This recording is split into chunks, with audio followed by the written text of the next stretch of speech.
Now, let's dive deep into this big LGBTQ story for today. I'm Greg Shapiro, and let's core up the USA View. Adult performer Austin Wolf sentenced in child porn case. Justin Heath Smith, also known as gay adult performer Austin Wolf, was sentenced to 19 years in prison for enticing a minor. The 44-year-old was arrested last summer and had pleaded guilty to the charges.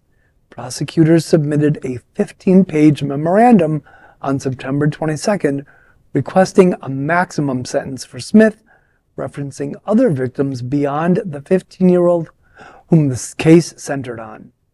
U.S. Attorney for the Southern District of New York, J. Clayton, said in a statement, quote, "Justin Heath Smith's crimes against children are horrible.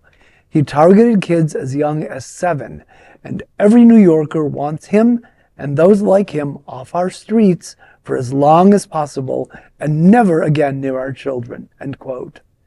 Smith's defense attorneys, Michael Baldassare and Thomas Andrykovitz, argued for lenience due to his lack of a previous criminal record, his sobriety, and his being an advocate for others in the adult industry. They also claimed that the prosecution padded their submission with unproven allegations.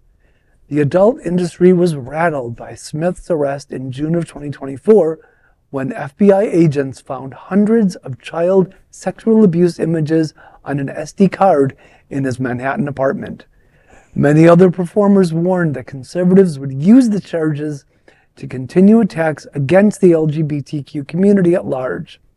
One content creator was quoted anonymously saying, quote, "This is catastrophic news. We have to do everything in our power to separate us from people like this," end quote. What Justin Heath Smith did was deplorable and abhorrent enough at any time, but it's particularly damaging at this moment in terms of what it represents, and it allows our enemies to cast us in an unfair light, further fueling their mission to vilify us in any way they find suitable. Yeah, again, it's when we do these types of stories, we're telling them because, again, we know what the greater world is associating those stories that this is something that's prevalent amongst our community when that is completely false.